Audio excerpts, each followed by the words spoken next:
ለሰው ልጅ ነፃ ፈቃድ ተሰጥቶታል። ነፃ ፈቃድ የተሰጠው መርጦ እንዲያምን እንጂ መርጦ እንዲሾም አይደለም። ክህነት በእግዚአብሔር ጥሪ እንጂ ወዳጆችን በማብዛት ግርግር በመፍጠር ደጋፊ ምዕመናንን እንደ ፖለቲካ በማበጀት ክህነት አይደለም። መረጃ የሚያጠራቅም ሰው ሁሉ ተማረ ይባላል። ተማረ የሚባለው በምክንያት ማሰብ ሲችልና ከስሜታዊነት ነፃ ሲወጣ ነው። እግዚአብሔር የሚስቅ ቢሆን ኑሮ እንደዚህ ዘመን የሚስቅበት እድል አይገኝም፣ ወይም ጊዜ አልተፈጠረም። እግዚአብሔር የቷን ከየት ቀጥሎ ቢያደርጋት ምን ልትሰራ እንደምትችል ጠንቅቆ ያውቃል። የማያውቅ ሕዝብ ያደነቀው ሰውየው አላዋቂ መሆኑን የሚያሳየው እንጂ አዋቂ መሆኑን አያሳየው። የማያውቅ ሰው ራሱ የገባውን ያህል ነው የሚያደንቀው። ካህን እኮ ነፃ አውጪ ነው። ኃጢአት ባርነት ስለሆነ ከድንቁርና ከኃጢአት ነፃ የሚያወጣ ነው። በቃ ያላቅማ አትሸከም። ለምን ትለፋለህ? ዝም ብለህ እግዚአብሔርን አምልከህ ማትሞት እኔንም ጳጳስ አድርጉኝ እንዴት ትሆናለህ? አንድ ሰው ከዶክተር ጋር ውሎ መጥቶ ሐኪም ይሆናል? ዶክተር ጋር አንድ ወር ሳያቋርጥ ቁርስ፣ ምሳ፣ እራት ቢበል ሐኪም ይሆናል? ስራ ከሌለ ምዕመን ሁን። በቃ ቁጭ በል። ካልተማርክ ለምን ትናገራለህ? በቸርነት ሹመት አይሰጥ። በቸርነት የምትታደል ማናት? መንግሥተ ሰማያት። በስመ አብ ወወልድ ወመንፈስ ቅዱስ አሐዱ አምላክ። በስመ አብ ወወልድ ወመንፈስ ቅዱስ አሐዱ አምላክ። በስመ አብ ወወልድ ወመንፈስ ቅዱስ አሐዱ አምላክ። ቅድመ ዓለም የነበረ ይህንን ዓለም በካህሊነቱ የፈጠረ ዓለምን በይቅርታው የሚመግብ በቸርነቱ ሰው ሆኖ ያዳነን ጌታችን መድኃኒታችን ኢየሱስ ክርስቶስ ከባሕሪ አባቱ ከአብ ከባሕሪ ሕይወቱ ከመንፈስ ቅዱስ ጋር ትክክል ለምትሆን መንግሥቱ ክብር ምስጋና ይግባው። የእናታችን የቅድስት ድንግል ማርያም የቅዱሳን መላእክት፣ የቅዱሳን ነቢያት፣ የቅዱሳን ሐዋርያት፣ የቅዱሳን ጻድቃን ረድኤትና በረከት አይለየን። የተወደዳችሁ የእግዚአብሔር ቤተሰቦች መከራችንን ተቀብሎ ሰላሙን የሰጠን ፈጣሪ ዓለማት ኢየሱስ ክርስቶስ ክብር ምስጋና ይግባው። በመጽሐፍ ቅዱስ ኦሪት ዘሌዋውያን ምዕራፍ 1 ቁጥር 7 ላይ የምናገኘው ኃይለ ቃል ነው ማለት ነው። አንድ ሰው ወደ ጉባኤ ሲሄድ ሰይጣን በፈጠረበት ቀዳዳ በኩል አንድ እንጨት ቆርጦ ለማቆም ነው የሚማረው እና አንድ ቀን ጉባኤ ስትሄዱ እግዚአብሔር ዛሬ ቤቴ ላይ እንዳቆመው የሰጠኝ እንጨት ምንድን ነው ብላችሁ ክፍተታችሁን ለመሙላት ራሳችሁን ለማየት እንድታስቡበት ነው። የእግዚአብሔር ቃል በውሃ የተመሰለበት ምክንያት አንዱ የእግዚአብሔርን ቃል በመዓልትና በሌሊት የሚያነብሰው ከውሃ ዳር እንደተተከለች አትክልት ነው የተባለው።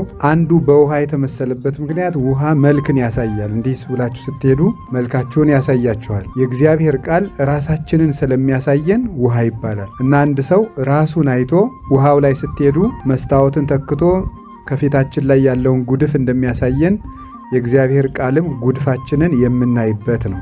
ያንን ጉድፍ ደግሞ ለማንሳት ነው። አንድ ሰው ፊቱን በመስታወት አይቶ ከፊቱ ላይ ጉድፍ እንዳለ መስታወቱ ነግሮት ባያነሳው ሰውየው ምን ሊባል ይችላል?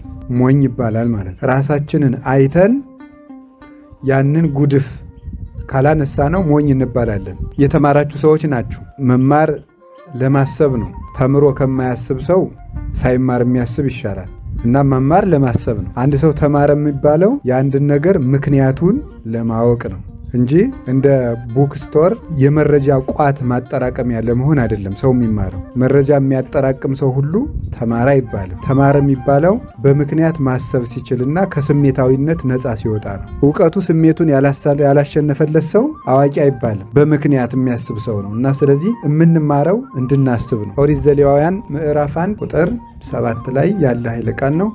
የሚቃጠል መስዋዕት በሚል ርዕስ ነው የምንማማረው። ኦሪት ዘሌዋውያን የሚባለው መጽሐፍ በኦሪት መጽሐፍት ወይም በሕግ መጽሐፍ ሶስተኛው መጽሐፍ ነው። ኦሪት ዘፍጥረት፣ ኦሪት ዘጸአትና ኦሪት ዘሌዋውያን ይባላል። ይሄ መጽሐፍ ሁለት ነገሮችን ከታለፈ በኋላ የተጻፈ መጽሐፍ ነው ወይም የተቀመጠ ነው። የመጀመሪያው ዘፍጥረት ነው።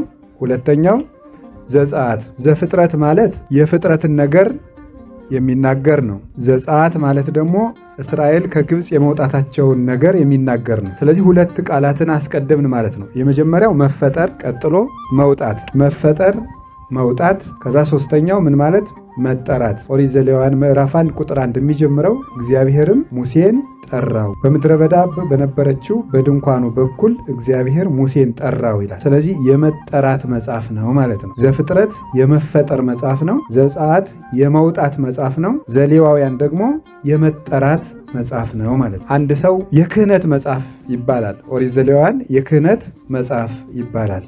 የካህናት መጽሐፍ፣ የመሥዋዕት መጽሐፍ፣ የአምልኮ መጽሐፍ፣ የመንጻትና የመቀደስ መጽሐፍ ተብሎም ይጠራል። የመንጻት የመቀደስ መጽሐፍ ከእግዚአብሔር ጋር የመዋሃድ መጽሐፍ ይባላል እና የመሥዋዕት መጽሐፍ ወይም ደግሞ የመንጻት ሕግ መጽሐፍም ተብሎ ይጠራል። እንዴት መንጻት ይቻላል የሚባለው ማለት ነው። the law of purification ይባላል። የመንጻት ሕግ መጽሐፍ ማለት ነው። የመንጻት ሕግ ያለበት መጽሐፍ ይባላል።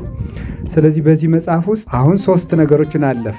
የመፈጠር መጽሐፍ፣ የመውጣት መጽሐፍና የመጠራት ከዚያስ የመሥዋዕት የክህነት የመሥዋዕት የመንጻት የመቀደስ የመዋሃድ ከእግዚአብሔር ጋር የመኖር መጽሐፍ ይባላል ማለት። ከዚያ ዘሁልቁ ይባላል። በጣም መጽሐፍ ቅዱስን እንኳን ተምሮ አይቶ እንኳን መጥገብ አይቻልም። በቅደም ተከተል የተጋጠመ ነው። ቅዱስ ጳውሎስ ኤፌሶን መልእክቱ ላይ ሲናገር ሁሉ በስርዓት ተጋጥመዋል ይላል። ሁሉ በስርዓት ተጋጥመዋል ማለት ይመስላችኋል? እግዚአብሔር የቷን ከየት ቀጥሎ ቢያደርጋት ምን ልትሰራ እንደምትችል ጠንቅቆ ያውቃል። የትኛው አካል ከማን ቀጥላ መቀመጥ እንዳለባት ማይሆን በጣም የሚያስደንቅ ነገር አለ። ለምሳሌ ማይሆን አካል ግንባር ላይ ቢሆን ምን ይፈጠራል?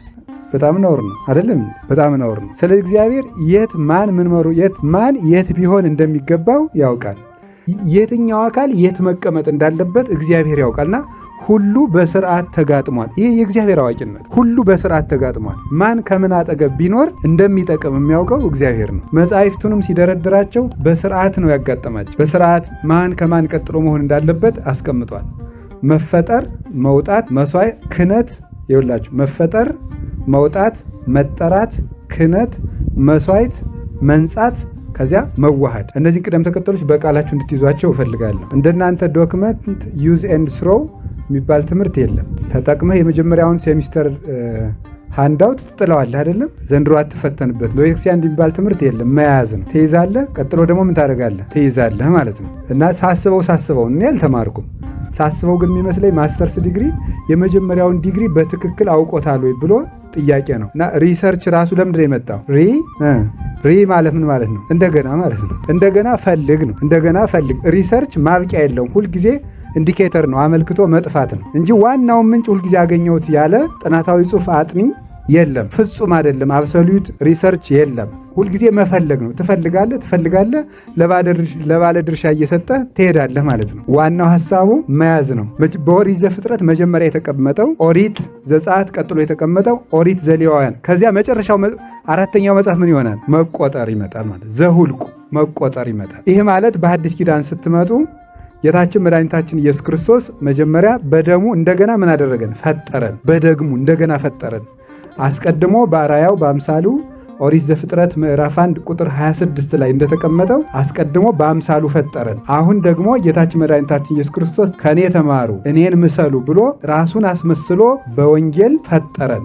እንደገና ነው የፈጠረን። ቅዱስ ጳውሎስ እነሆ በክርስቶስ ሁሉ አዲስ ፍጥረት ነው ብሎ ሁለተኛ ቆሮንቶስ ምዕራፍ 5 ቁጥር 18 ላይ እንደነገረን እንደገና ፈጥሮናል። በደሙ ነው የፈጠረን። ከዚያ ያን ከተፈጠርን በኋላ ምን አድርጋል? በደሙ የነጹ በደሙ የተቀደሱ በክርስቶስ ደም የታተሙ ሰዎች ደግሞ ከምን መውጣት አለባቸው? መጀመሪያ ከኃጢአት፣ ከድንቁርና፣ ከክህደት ከራሳቸው መውጣት አለባቸው። ከዚህ የወጡት የተጠመቁ፣ በእውቀት የተፈጠሩ፣ በደሙ የተፈጠሩ፣ በጥምቀት በንጽህና የተፈጠሩት ከራሳቸው ዓለም የወጡት ሰዎች ለምን ይጠራሉ? ለክህነት ይጠራሉ ማለት። ክህነት መጠራት ነው እንጂ ፈልገው ሰዎች የሚያገኙት አይደለም። ክህነት እግዚአብሔር የሚሰጠው ጥሪ ነው። እግዚአብሔር ሳይጠራው ራሱን ካህን ያደረገ ሰው እሱ ይጠፋል። ሰውንም አይጠቅምም፣ ራሱም አይጠቀምም። ተጠርቶ ካህን የሚሆን ነው እንጂ ራሱ ፈልጎ በቃሁ ነቃሁ ብሎ።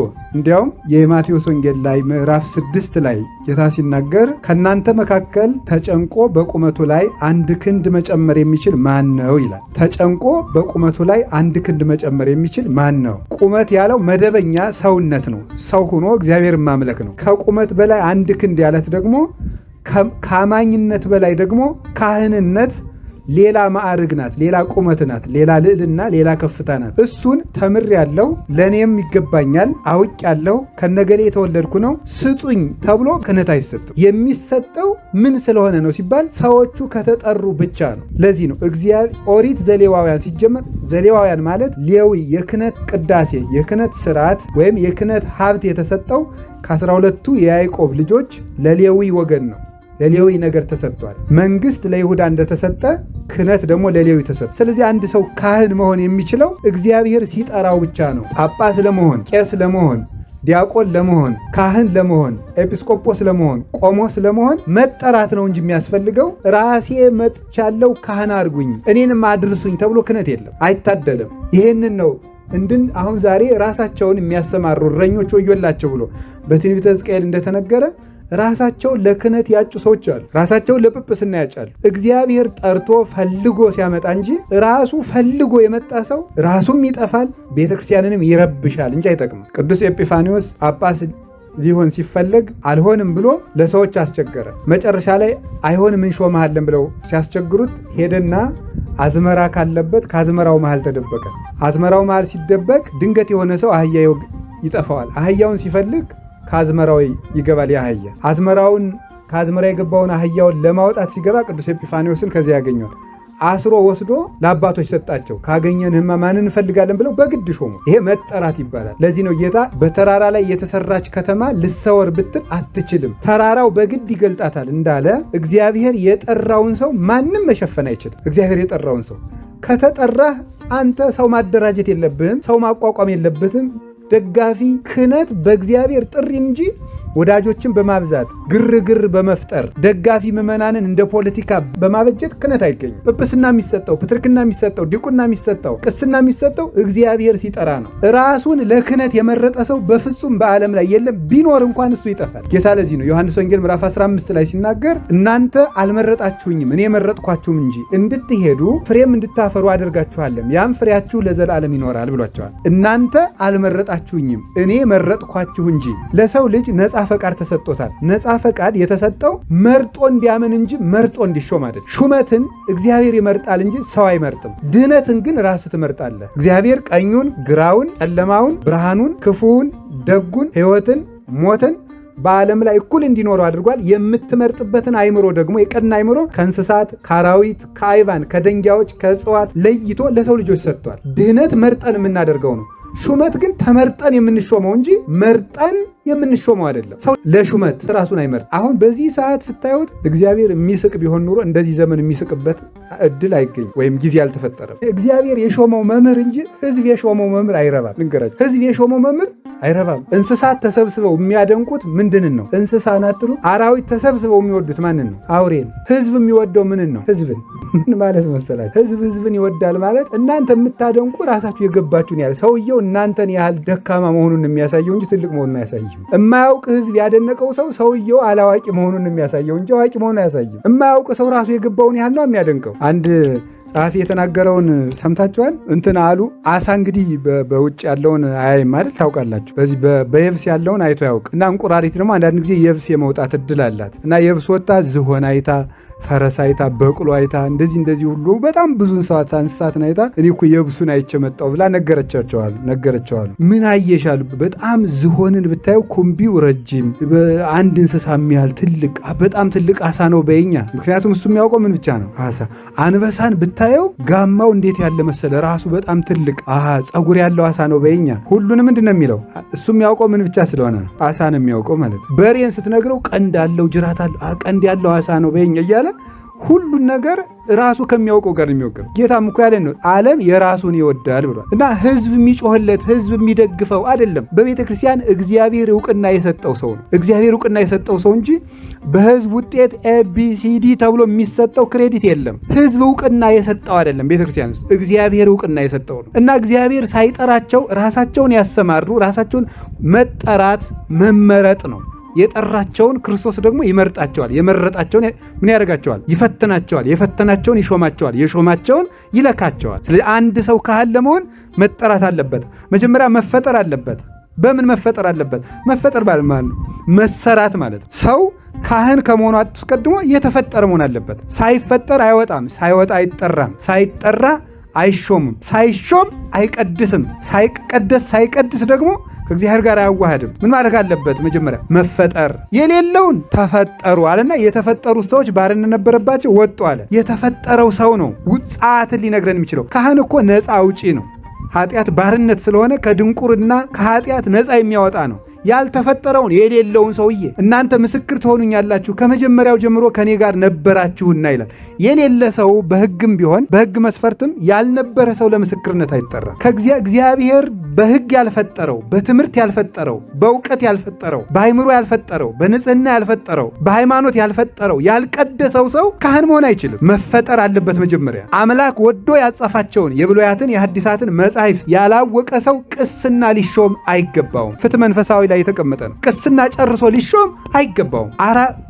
ብሉይና ሐዲስን ሳይማር ቢያንስ እንኳን 4ቱን ወንጌላት ከመምህር እግር ስር ሳይማር ቅስና ሊሰጠው አይገባም። ምክንያቱም ጌታ ለሐዋርያት ቅስና የሰጣቸው የትንሣኤ ዕለት ነው። ዮሐንስ ወንጌል ምዕራፍ 20 ላይ እንካችሁ መንፈስ ቅዱስን ተቀበሉ፣ እናንተ ኃጢአቱን ይቅር ያላችሁትን ኃጢአቱን ይቅር እለዋለሁ፣ እናንተ ኃጢአቱን ይቅር ያላላችሁትን ኃጢአቱን ይቅር አልልለትም ብሎ ምን ሰጠ? ቅስናን ሰጠ። ቅስናን የሰጠ 3 ዓመት ላስተማራቸው ደቀ መዛሙርት ነው። ያልተማረ ሰው፣ መጽሐፍ ቅዱስን የማያውቅ ሰው ቅስና ክህነት ሊሰጠው አይገባም። በቅዱሳን ሐዋርያት መሰረት እንዲያው ሲደግም እንኳን አያፍርም ወይ? ቅዳሴ ሲቀድስ ምንድነው ታውቃላችሁ? እኛ እንሰግዳለን።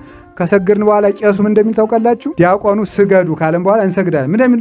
ቄሱ ምንድን ነው የሚለው? ፍትሐት ዘወልድ እግዚኦ ኢየሱስ ክርስቶስ ወልዱ አይድ ቃለ እግዚአብሔር አብ ዘበተከምኔነ ኩሎ ማይሰራ ኃጣውኢነ በሕማማቲከ ማያዊቱ መድኃኒት ዘነፋይከ ውስተ ገጸ አርዳኢከ ቅዱሳን ወላይካኒከ ንጹሐን ወትቤሎሙ መንፈሰ ቅዱስ ለላ ደግሙ ኃጢአተ ይታደግሎሙ ለላ ይሃደግሙ ኃጢአተ እይታደግሎሙ ወይዜኒ አንተ ጸጎከ ክነተ ለላይካኒከ ንጹሐን ለላ ይገብሩ ግብረ ክነት ኩሎ ጊዜ በቤተ ክርስቲያንከ ቅድስት ይላል። ምን ይላል? አቤቱ ጌታችን መድኃኒታችን ኢየሱስ ክርስቶስ ወልዱ አይድ የእግዚአብሔር አብ ቃል ማያዊት መድኃኒት በምትሆን በማመን ከኛ የኃጢአታችን ማሰሪያ የፈታ ንጹሐን በሚሆኑ ደቀ መዛሙርትህና በንጹሐን አገልጋዮች ፊት እፍ ያልክባቸው መንፈስ ቅዱስን ተቀበሉ። ይቅር ላላችኋቸው ኃጢአታቸው ይቀርላቸዋል፣ ይቅርም ላላላችኋቸው ኃጢአታቸው አይቀርላቸውም ያልካቸው አሁንም በቅድስት ቤተ ክርስቲያን ሁልጊዜ የክህነትን ሥራ ለሚሰሩ ለንጹሐን አገልጋዮች አቤቱ አንተ ክህነትን ሰጠ። በምድር ላይ ኃጢአትን ይቅር ይሉ ዘንድ ያስሩ ዘንድ የበደልን ሁሉ ማሰሪያ ይፈቱ ዘንድ ቸርሰው ወዳጆች ዳግመኛ ከቸርነት እንለምናለን እያለ ይቀጥላል። አሁን ለንጹሐን አገልጋዮች ለሐዋርያት አንተ ክህነትን ሰጠ። ዛሬም በቤተ ክርስቲያን የክህነትን ሥራ ለሚሰሩ ክህነትን ሰጠ። የክህነትን ሥራ ስለሚሰሩ የክህነት ሥራ አንዱ ምንድን ነው? ማስተማር ነው። ያልተማረው ምኑን ያስተምረዋል? እንዴት አድርጎ ያስተምረዋል? አንድ ሰው ከዶክተር ጋር ውሎ መጥቶ ሐኪም ይሆናል? ዶክተር ጋር 1 ወር ሳያቋርጥ ቁርስ፣ ምሳ፣ እራት ቢበል ሐኪም ይሆናል? መፈጠር አለበት። በምን ይፈጠራል? በትምህርት ይፈጠራል። መፈጠር ማለት መወለድ ነው። ዘፍጥረት ሳይሉ ዘጸአት የለም፣ ዘጸአት ሳይኑ ተጸውዖ የለም፣ መጠራት የለም። ለፈጠራቸው ከግብፅ ላወጣቸው ከዚያ በኋላ ለክህነት ጠራቸው። በትምህርት ለተፈጠረ፣ በእምነት ለተፈጠረ፣ በደሙ ለከበረ፣ አይምሮው ለቀናለት እንደገና ለተወለደ ሰው ከዘረኝነት ለወጣ፣ ከመንደር ለወጣ፣ ከገንዘብ ፍቅር ለወጣ፣ ከጎጥ ለወጣ፣ ከዘመዶቹ ለወጣ፣ ከራሱ የእንቁላል ቅርፊት ለወጣ ሰው ይሄን ነው እግዚአብሔር የሚጠራው። በድንኳኑ በኩል በቤተ ክርስቲያን በኩል መጥቶ ለክህነት የሚጠራው ለወጣው ሰው ነው። ያልወጣው ሰው ለክህነት አይጠራም። እና መጠራት ክህነት መጠራት ነው እንጂ ማፋቸል አይደለም። የጉባኤ ቋንቋ ነው ይሄ።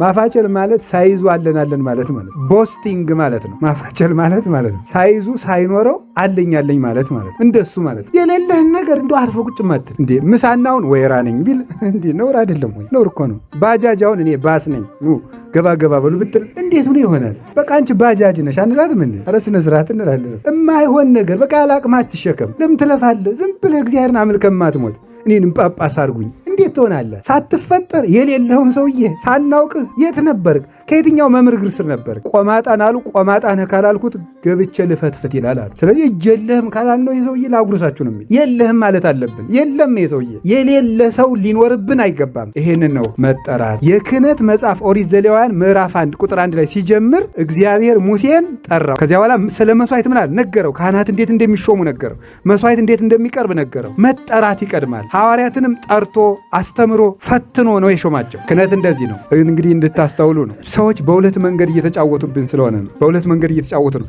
ደርሰው መምህር ነኝ ይላሉ። ተው በሕግ አምላክ፣ ተው በመምህር አምላክ። የት ተምረህ ነው ስትሉት ደግሞ ተንኮለኛ ሰው ምን ያደርጋል መስላችሁ? ሮጦ ችግሩን በእግዚአብሔር ቸርነት ያመካኛል። ጠራኛ እግዚአብሔር ቸር አይደለም እንዴ? ምን ቤት ናችሁ? ሲጠራኝ ይላል። ኧረ ተው፣ እንዲህ ያለ ቸርነት አለ? ዩኒቨርሲቲ አሁን በቸርነት ማስተርስ ሰርተፍኬት ይሰጣል? በቸርነት ሹመት አይሰጥ። በቸርነት የምትታደል ማናት? መንግሥተ ሰማያት፣ የዘላለም ሕይወት በቸርነት ይሰጣል። ሹመት ግን ለተግባሩ መብቃት አለበት። አንድ ሰውዬውን እኔ ቤት መስራት ብፈልግ 100 ዚንጎ ቆርቆሮ መስራት ቢፈልግ የሆነ ሰውዬ ደስ ሲለኝ ይህ ሰውዬ ደስ ብሎኛል፣ በቃ አናጺ የሚሆነኝ እሱ ነው። ሳይችል ነውር እኮ ነው። ስለምወድ በቃ አሳዘንከኝ ናንተ አናጺ ሆን ይባላል። የማይችለው ሰውዬ ነውር እኮ ነው።